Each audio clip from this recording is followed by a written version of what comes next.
The Roots of Success podcast is for the landscape professional who's looking to up their game. We've got a brain trust of experts to help you nurture the roots of a successful business and grow to the next level. This is the Roots of Success. Welcome to another episode of Roots of Success podcast, and I am your host, Tommy Cole, and we have another awesome guest today, my friend, Tim Hikade from New Jersey. He's got a business called Full Circle Lawn Care, as well as NJ Holiday Lights. He's one of our peer group members and has been for years. Welcome, Tim. Thanks, Tommy. Thanks for having me on. I appreciate it. Yeah. This is going to be great. So everybody's probably wondering, what are we going to talk about? And man, we have got a great subject for our listeners today. It's about holiday lights, and it's an add-on service to your landscaping business. Tim has got a wealth of experience, failures and wins along the way of doing holiday lighting. That's what we're going to dive into. But first, Tim, tell me a little bit about yourself and your business and what you guys do. Yeah, so we're a full service landscape contractor. We do everything from your basic landscape maintenance, outdoor living areas. We also had a small garden center and florist in the area. And, I started the Christmas light business. This will be our 14th season when somebody asked me to put up their Christmas lights. So we've grown that substantially since that time. Nice. 14 years. Wow. So let's talk about year one. How did you get into holiday lighting, installation, takedown, decor, all that? One of our landscape customers came up to me and said, "Hey, would you put up my Christmas lights for me?" I was like, "Really?" He's like, "Yeah, I have a lot of friends. I'll pay a lot of money to put it up."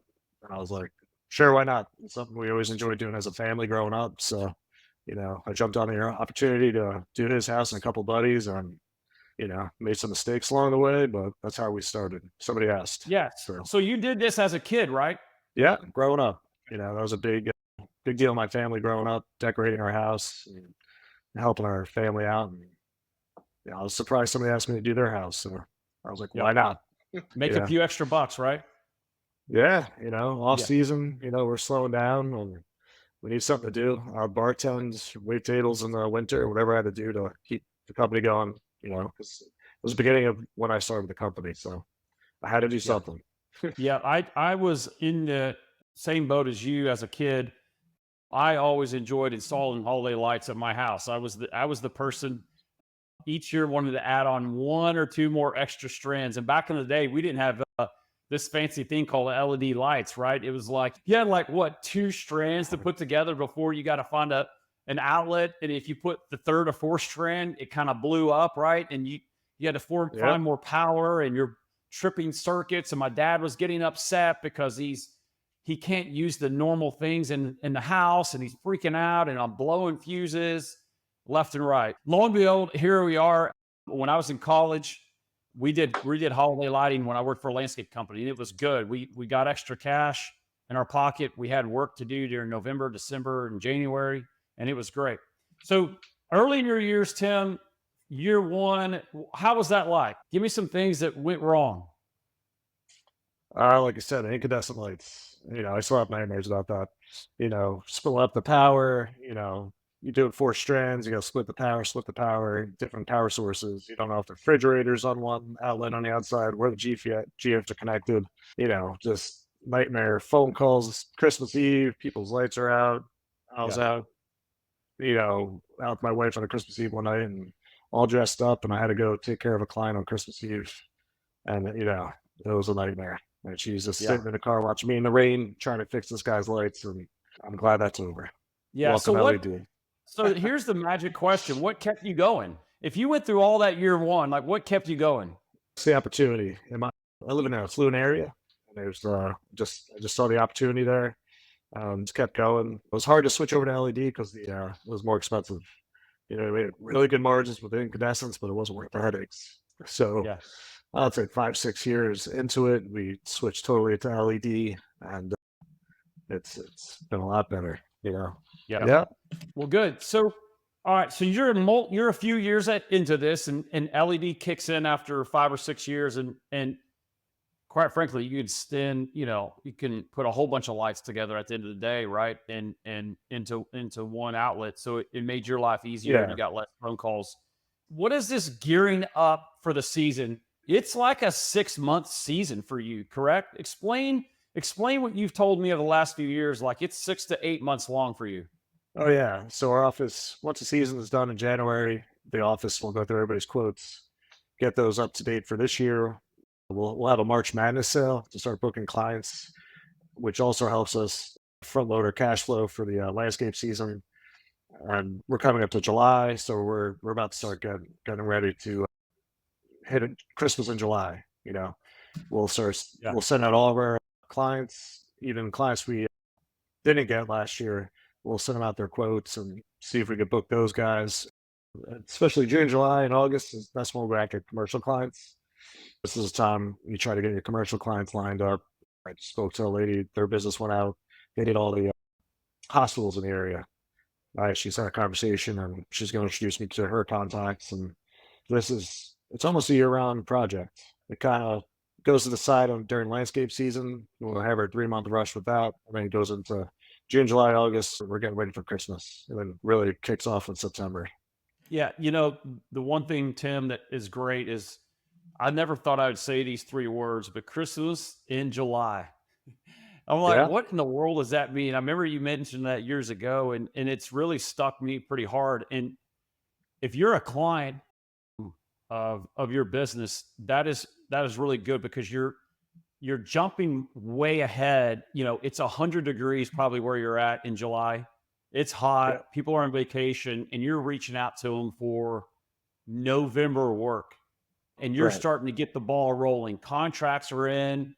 You are getting in front of this because why? You've got to order all this material, right? Especially if they're new, or organize Yeah. it, get it ready. So talk about once you've had this Christmas in July opportunity, what happens after that to get ready for November?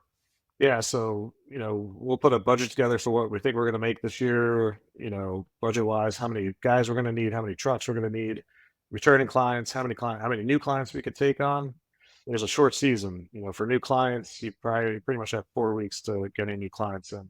Meanwhile, you're trying to service all your prior clients, and we start them in September, October, and November is the crunch. So Yeah. at this point, clients that have been with us for years know that they really should sign up in July and get their slot to pretty much guarantee their be up in a timely manner for them. So, it's Good. super important. Yeah. Yeah.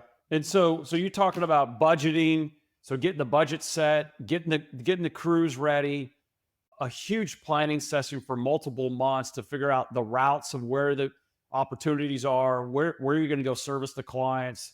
A lot of the purchasing of more material probably is for the newer clients. One of the things that I saw when you hosted your peer group was the storage area of all the Christmas decor. And we did a video there. It was absolutely fascinating how organized you were. One of the things you got to take in consideration when you're doing holiday lightings is stay very organized, one, and two, think well ahead. How has that helped your business from a profitable standpoint and a margin standpoint? But it's just the efficiency, having a couple guys working in the shop while the season's going on. We created our systems over the years, and we pretty much have it dialed into, we'll know what day we'll stop doing installs. Our back office, we have it dialed in, and having the staff out in the field that know what they're doing and efficiently as possible. And making sure everything's organized, everybody knows where everything is, material wise, who's handing out material, what's on the trucks, how many trucks are out, and really what we can handle. Yeah. When we were there, it was a very fascinating piece to see the bins and organization for every single client. You had a client's name on a specific bin or two or three. It was Yeah. categorized. It was routed by different colors in different neighborhoods. It was like a Costco, Home Depot on steroids. But wreaths, I remember wreaths and bins of holiday lights, right? Yeah. Yeah. We have our system down now. This is our 14th season doing it. So we know what works and what doesn't work. And with our back office has really got it together for us. It takes a whole team to make this thing work. at this Yeah. size. Yep. So talk about, Tim. I have another question is, what about training for holiday lights? That's a little bit of a sensitive subject to have landscape dominant people, right, in your workforce to go now put up lights. You've got ladders, you got fall protection, prevention, you have weather, you have now roofs and gutters, and there's a little bit of a liability type deal now. You what were some of the things that you guys had to learn and train for you and your staff? Yeah, liability, like I said, safety's number one, no matter what. If it's a little wet outside, snowy, number one, safety.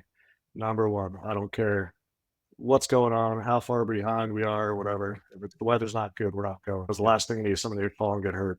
Yeah. So after Labor Day, that's when we'll start bringing crews in, training, ladder safety, harness training, roof training. We go really in depth. We do some OSHA training. We have somebody come in and train.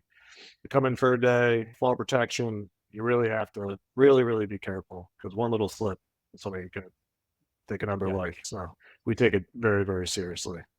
Yeah. It's a fun That's time of really year, good. but it's very dangerous. You know. Yeah, you don't want to be wearing Crocs and as you're climbing ladders and they're wet, right? The reason why I say that, I personally have seen someone show up in Crocs ready to install lights, and I was like, "Are you serious right now? Like, what could happen?"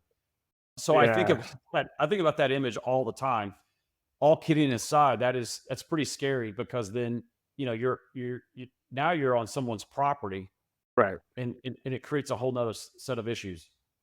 Oh yeah, totally. You know, like I said, gutter protection, having the right stabilizers, you're not crushing gutters, taking care of the folks' homes. You're not going to go to a mahogany $20,000 front door. There's a lot that goes into it.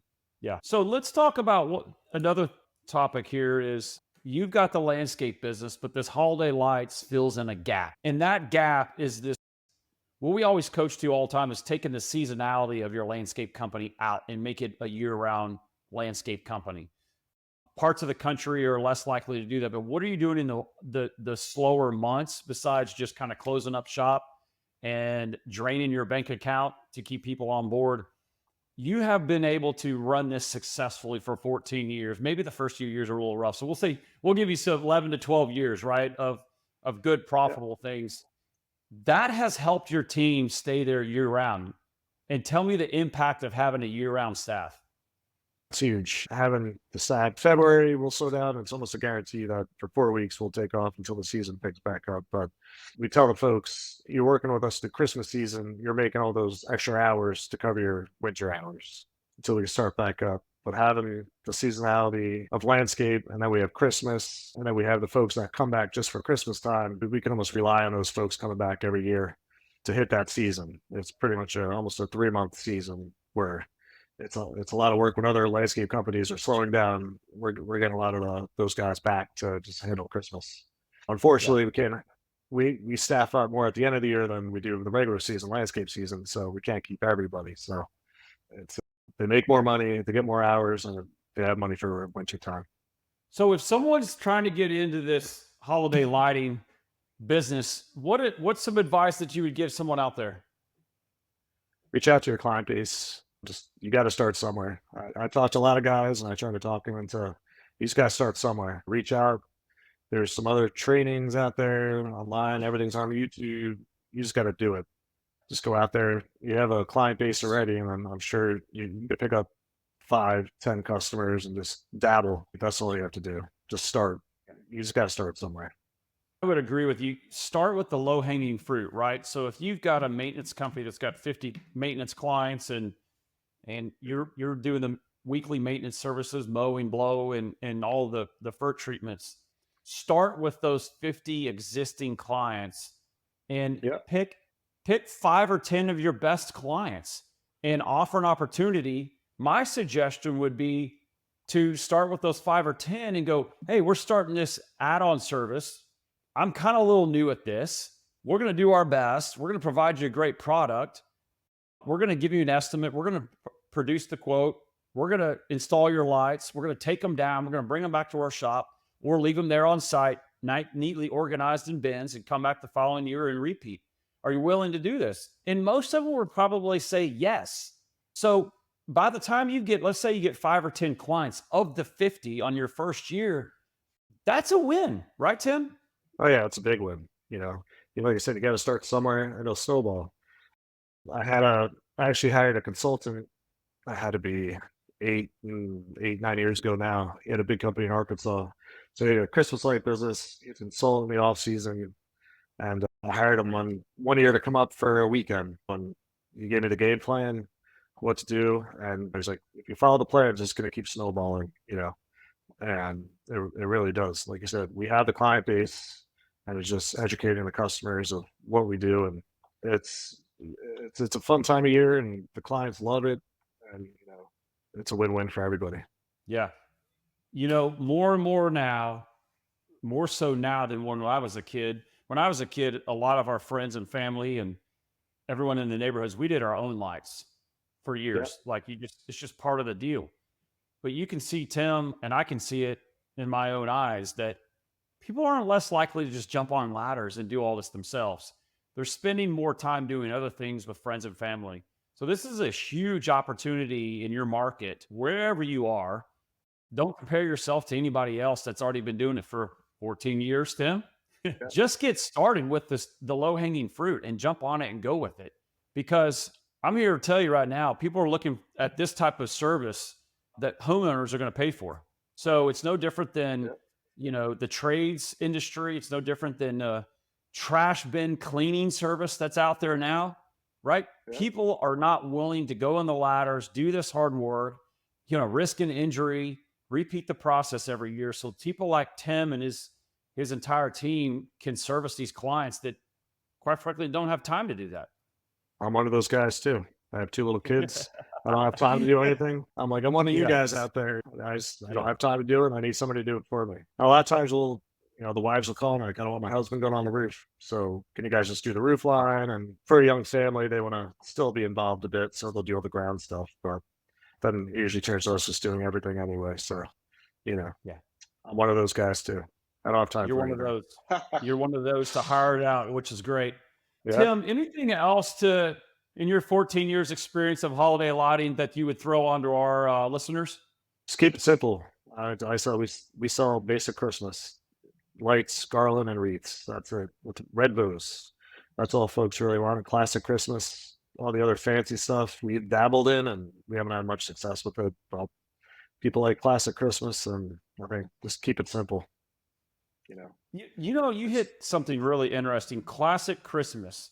So, what is your take on all these glitzy, all these like what are these like? What do you call these things out there in the yard that are like reindeers and blow ups and all that? So you're saying like stay simple, like lights on houses and what lights and shrubs, and keep it very simple and classy.